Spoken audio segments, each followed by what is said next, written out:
And we are back, and this time we have, finally, after many decades here, Star Wars is back to Marvel. Yay! And it was really good as well. Oh yeah. This book, man, right off the bat, when you see the opening, it's like a long time in a galaxy far, far away, it does the crawl, and then it kicks into, the ship overhead, and like the art is beautiful. You're into something good right here. Yeah, it was great. Oh, so good. I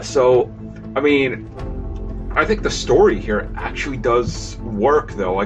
This was one of the things I was worried about, because they said we're throwing out all the old canon, we're going to write, new stuff, new established things going on. I'm just like, well, okay, like how far are they going to go out there? But they stick very closely to stuff that you could, actually see happening between movies, which was pretty damn good.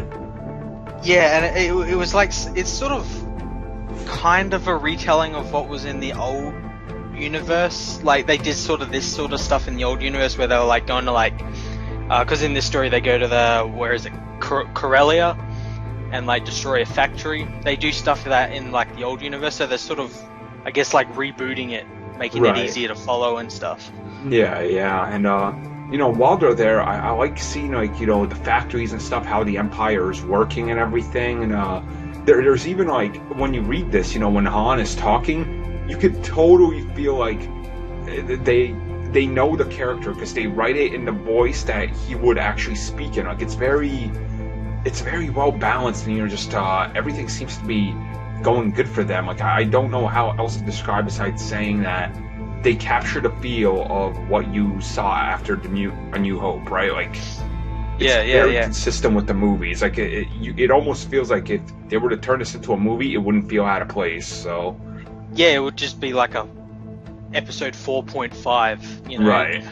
So they all felt exactly like the characters, and I know like a lot, because I read like a bunch of reviews from different places on this, and they kept saying that Princess Leia wasn't like her character in the movie, but she was. And I think what they're referring to is that scene where she orders Chewie to shoot Darth Vader.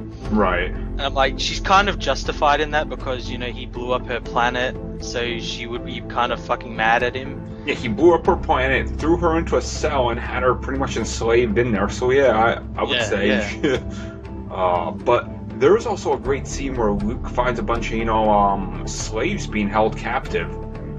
Yeah. And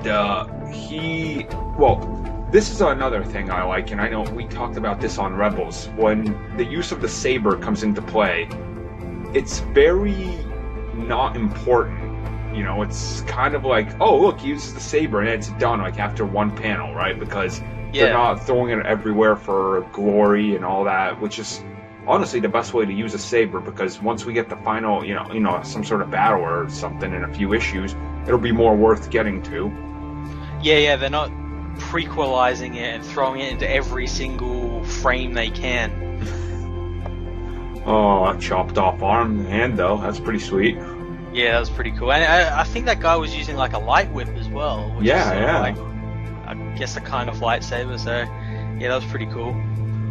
So, of course, this comic, inevitably we're going to get Vader, because, who prints more money than Vader and Boba Fett, so we gotta put one of them in the comic. Yeah, I was kind of surprised he showed up as soon as he did. Like, I knew there was going to be someone big, because they didn't reveal who this whole negotiator guy was. And I kind of thought it'll either be like some big general we know, or like a character from the expanded universe re-put into this or something, but nah, it's Vader. And I was like, maybe it's Captain Nita before he gets choked in Empire Strikes Back. No, it's just gonna be Vader trudging his way in here. So they take fire on him, and like Chewie, and it doesn't go so good, because, well, Vader just deflects all the shots. Bunch of stormtroopers die. Yeah, they get fucking wrecked. And towards the end of the comic, as they're going around there, we actually get to see a bunch of AT-ATs, which is pretty damn awesome, Yeah, it seems like they're gonna hijack an AT-AT. Oh yeah. And while Luke is going down this hallway, the comic ends with Vader just walking towards him. It says "Run." Rebels vs. Darth Vader in Star Wars Issue 2. So Vader and Luke face each other off with their lightsabers, with Vader actually not recognizing who Luke is. He doesn't recognize him as a Skywalker or as the rebel pilot who blew up the Death Star. He just recognizes him as a rebel who just happens to have a lightsaber. Han and Leia end up saving Luke with an AT-AT. This causes the prisoners to help them by attacking the stormtroopers, causes massive riot and all the stormtroopers get, attacked by the prisoners that Luke freed last issue. Vader continues his attack on Luke, even utilizing Luke's lightsaber against him. Elsewhere, the Millennium Falcon is still being stripped apart by these weird alien salvages. C-3PO, it looks like he's going to go out and sort of defend the ship, but he ends up going out and surrendering like 3PO would. Luke then escapes the crumbling facility on a speeder bike, retrieving his lightsaber. Han and Leia get the AT-AT's guns working and actually blast Vader and actually bury him under the facility. The group escapes as Vader emerges from the wreckage without his helmet as well, and he actually ends up killing a stormtrooper because the stormtrooper is kind of taken aback by what he sees Vader. Rebels narrowly escape in Star Wars Issue 3. So the rebel-controlled AT-AT continues to wreak havoc on the Imperial factory base. Han and Leia piloting the AT-AT continue to move towards the trash fields, where the Millennium Falcon, which is currently being stripped of parts, is waiting. Chewbacca arrives just in time to scare off the scavengers and rescue the ship and 3PO. Han and Leia begin to get into some trouble, with the Imperials launching all their assault vehicles at them. Luke arrives and cuts down a few of them on his speeder bike, with Vader not far behind him. Vader ends up cutting off one of the AT-AT's legs, toppling it. Han, Leia and the prisoners survive the crash and begin to retreat to the trash field, with Luke providing cover for them. Once they're safe in the trash fields, Luke then turns around and actually ends up going back to the base and blowing it up, since the Imperials stopped the reactor from exploding. So he goes back to re-blow up the facility. He manages to blow up the facility and get to the Falcon in time to escape Vader and the planet. Later on the ship, Leia talks to Luke about what he did, saying it was crazy and insubordinate.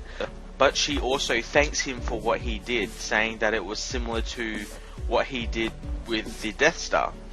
But Luke is saddened by the whole ordeal because he feels that he isn't really a Jedi, thanks to Obi-Wan being killed by Darth Vader and him not having a master and being sort of alone in the universe.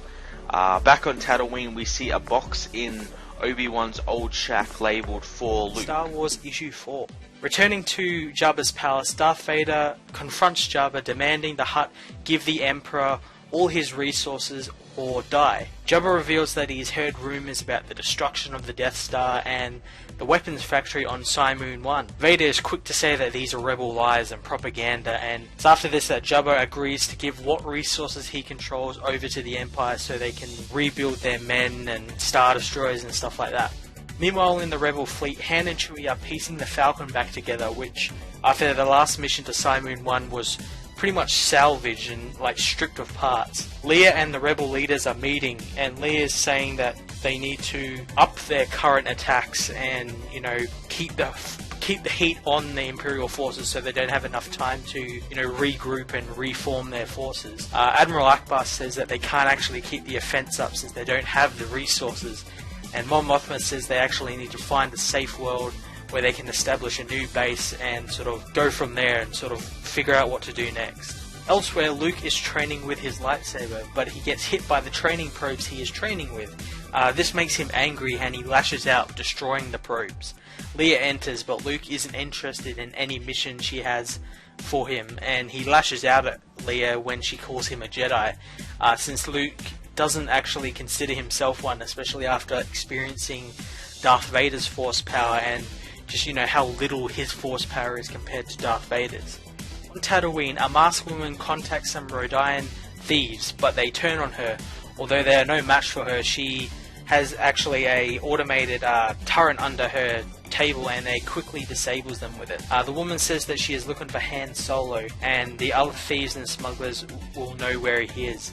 The wounded Rodian tells the bounty hunter that Solo is off-world, leaving after killing their brother Greedo. Out in the Dune Sea, Vader accompanies Jabba as his men hunt banthas through the sand dunes from their skiff. Jabba asks Vader if the bounty hunters he provided for Vader were adequate, and these are the bounty hunters that were in Darth Vader issue 1, which were Wookiee bounty hunter and Boba Fett. Vader says they were, but their mission was very easy. The Wookiee had to go find a spy, while Boba Fett had to go find the boy, which is Luke Skywalker. Jabba mentions Obi-Wan in relation to the boy that Vader sent Fett after. Vader then demands Jabba tell him everything he knows about Kenobi. Back at the Rebel fleet, Luke readies his X-Wing and himself to leave the fleet. He has to go, I guess, searching for who he is and what he is and everything. And Leia and Han sort of understand this, but they tell him to be careful since the Empire is out there looking for them. And he is like target number 1. Though the Emperor doesn't actually know who he is, so they just think he would be like some random rebel pilot, not the actual rebel pilot who destroyed the Death Star. Returning to his home planet, Luke sets out to find Ben Kenobi's house. Meanwhile, Boba Fett is hot on his trail, heading to Mos Eisley Cantina to hunt someone down, which actually pays off when he finds a young boy who might know where Luke is. Back at the Rebel fleet, Han and Leia continue to argue as they do. Han is in need of parts to fix the Falcon after being stripped on Cymoon 5.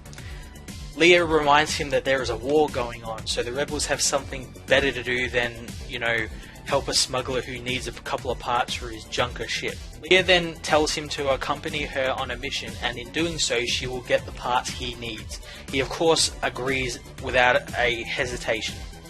Back on Tatooine, the boy tells Fett where Luke is and where he grew up, saying that people saw him with Kenobi and that he was trying to get off-world. Fett then kills the boy, leaving the cantina. Travelling through the Judlin Waste, Luke finally finds the house, but it's overrun with sand people. They are looting the place apparently, and Luke ignites his lightsaber and fights them off. Heading to the Trindello system, Han and Leia look for suitable locations for the new rebel base, but they are confronted by 2 TIE fighters demanding their clearance codes. Leia offers to send them the codes, which he does, but Han doesn't buy it and he takes off, alerting the fighters who give chase. It is while they are doing this that they are being tracked by some type of probe left by the mysterious bounty hunter who is after Han. Clearing out the sand people, Luke enters, finding everything ransacked and destroyed, but he manages to find the box with his name on it. A flash bomb then goes off, signaling the arrival of Boba Fett. So yeah, this is a pretty cool issue. Luke returning back to Tatooine. I guess he gets the box with like the Jedi training materials, I guess, might be in it, which is what in actual canon, in the Legends canon, that's what's in the box, is like training manuals, how to build a lightsaber, stuff like that. So we don't know what's in the box at the moment. I imagine it will be that sort of stuff. I imagine they won't change it to something else. I don't know what else it could be, so it makes sense for it to be that. And I guess Boba Fett's hunting him down now, and she's up with Luke in Star Wars issue 6. Having cornered Luke in Obi-Wan Kenobi's old hut, Fett moves in to bind him for his journey back to Vader. Luke thinks that Fett is a stormtrooper since he is blinded by the flash bomb. Being blind doesn't stop Luke from fighting back and igniting his lightsaber, and using the hearing as well as the Force to knock Fett down. Having escaped the ties, Han and Leia land on the lush planet. They begin exploring it. Han knew about this planet thanks to his smuggling days when him and Chewie crash landed on the planet, and he's since used it as a smuggler's hideout. Han leads Leia behind a waterfall and into a secret stash he had hidden. Of the planet, the ties continue to scour for Leia and Han's shuttle, only to have another ship blast by them and down onto the planet. Luke continues to fight Fett, with him tiring out the young Jedi. Fett gains the upper hand, but before he can finish off Luke, R2 comes to the rescue, throwing a container at Fett, knocking him out. Container appeared to be the one that had Luke's name on it, so Luke picks up the container and quickly leaves the hut. Leaving the hideout after Han offers her some Corellian wine, Leia spots the incoming ship, which attacks them before landing. The pilot steps out, revealing herself to be Sana Solo, Han Solo's estranged wife. Returning to his X-Wing, Luke opens the container, finding inside Obi-Wan's journal. Fett, having recovered from his injuries, heads back to meet Vader and deliver the news about Skywalker. So yeah, big issue. Han Solo has a wife now. This isn't the first time. There's like people freaking out and everything saying Disney's ruined Star Wars. This isn't the first time he has had a wife. He's had a wife in the expanded universe that wasn't Leia. So cool down, people. And I know she's not related to Lando, probably, but the headcanon, like, in my head is like, she's related to Lando, and that leads him to that line that he delivers to Han in Empire Strikes Back about, you got a lot of guts showing yourself here after what you pulled. That sort of makes sense to me, and it would be cool if that's the reason, but I highly doubt she's related to Lando. It'd be cool if she was, but I highly, highly doubt it. And yeah, I don't know why people are like freaking out about it. Han Solo, he's like this scoundrel or rogue. He's got a woman in every port, you know? This is bound to happen. So I don't know why people are freaking the fuck out about it. It's gonna happen. It's something that is like his character. He's a womanizer. Like, in the original, in a deleted scene in A New Hope, he's seen with a woman in the cantina when Obi-Wan and Luke meet him for the first time. He's seen with it, so he's, you know, kind of like a womanizer. So it would happen. Also, Fett is...